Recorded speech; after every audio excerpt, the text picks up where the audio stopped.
Bonjour! Aujourd'hui, on va décortiquer une technologie essentielle au fonctionnement de nos réseaux, le trunking VLN.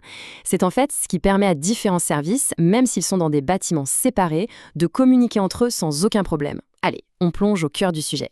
Imaginez la scène. Deux collègues, même équipe, peut-être même bureau voisin, mais impossible de connecter leurs ordinateurs. C'est frustrant, hein?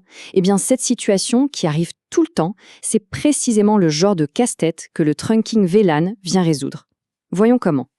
Avant de trouver la solution, il faut qu'on pose les bases. Et tout commence avec le concept de VLAN. On va voir comment on peut créer des sortes de départements numériques à l'intérieur d'un seul et même réseau physique.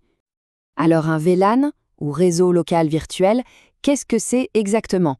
En gros, c'est l'art de prendre un appareil physique, un commutateur, et de le découper en plusieurs petits réseaux virtuels. Et ces réseaux sont totalement séparés les uns des autres. Pour que ce soit plus clair, l'analogie de l'immeuble est parfaite. Le commutateur, c'est le bâtiment. Chaque VLAN, c'est un étage qu'on attribue à un département. Par exemple, les ventes au premier, l'ingénierie au deuxième. Ils partagent la même infrastructure, mais leurs réseaux sont complètement indépendants. Mais alors, à quoi ça sert? Il y a 3 gros avantages. D'abord, la sécurité.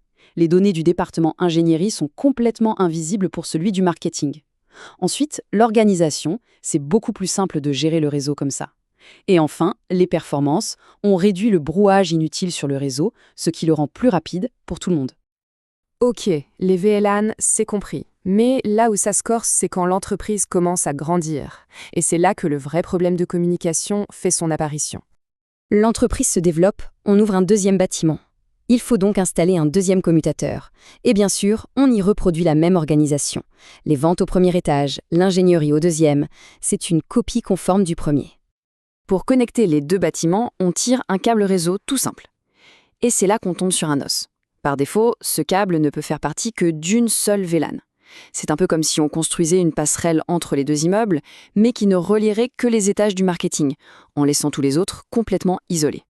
Et le résultat, il est sans appel. L'équipe des ventes du premier bâtiment se retrouve totalement coupée de celle du second. Impossible de collaborer. Le câble physique qui les relie ne laisse passer qu'un seul type de trafic. Le réseau de l'entreprise est tout simplement fracturé. Heureusement, il y a une solution super élégante à ce problème. Le lien trunk. Il ne faut pas l'imaginer comme une petite route de campagne, mais plutôt comme une véritable autoroute pour toutes nos données. Pour bien piger la différence, comparons. Un port standard, qu'on appelle port d'accès, c'est comme un ascenseur qui ne dessert qu'un seul étage. Un port trunk, lui, c'est l'ascenseur express qui dessert tous les étages. Il n'est pas fait pour brancher un ordinateur, mais bien pour connecter les commutateurs entre eux en transportant les données de tous les départements en même temps. Voilà, le concept clé est là. Le trunking VLAN, ça transforme un simple câble en une autoroute à plusieurs voies. Chaque voie est réservée à un département, donc à un VLAN. Et d'un coup, notre problème de communication est résolu. D'accord, mais comment le système fait pour que les données ne se mélangent pas sur cette fameuse autoroute? Comment être sûr que les infos des ventes ne vont pas finir chez les ingénieurs? La réponse est aussi simple qu'ingénieuse. C'est le tagging, ou si on préfère, l'étiquetage. Le processus est redoutablement efficace. Imaginez, une donnée du VLAN 10, celui des ventes, arrive au port trunk. Hop, le premier commutateur lui colle une petite étiquette VLAN 10. La donnée traverse ensuite l'autoroute. À l'arrivée, le deuxième commutateur lit l'étiquette, sait immédiatement où elle doit aller, retire l'étiquette et livre le paquet pile au bon VLAN. C'est un peu comme un service postal numérique parfait. C'est donc cette petite étiquette, l'air de rien, qui est la clé de tout le système. C'est elle qui garantit que chaque réseau virtuel reste bien dans sa bulle, même quand ils partagent tous le même câble physique. Bon, on a vu le comment ça marche. Maintenant, demandons-nous pourquoi.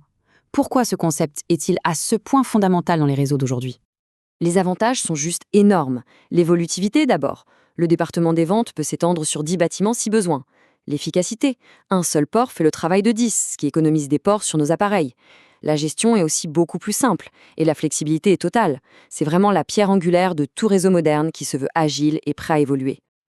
Et le plus fou dans tout ça, c'est grâce à un seul et unique lien. Un seul câble qui fait le travail de dizaines d'autres. Voilà ce que c'est, l'efficacité en action. Notre problème de communication est donc résolu. Les départements peuvent maintenant s'étendre et travailler ensemble sans aucune barrière. Mais est-ce que ça suffit pour avoir un réseau vraiment robuste? Non, ça ne s'arrête pas là. Alors, quelle est la prochaine étape? Comment on rend ce réseau non seulement fonctionnel, mais aussi intelligent, capable de résister aux pannes? C'est une excellente question pour une prochaine fois.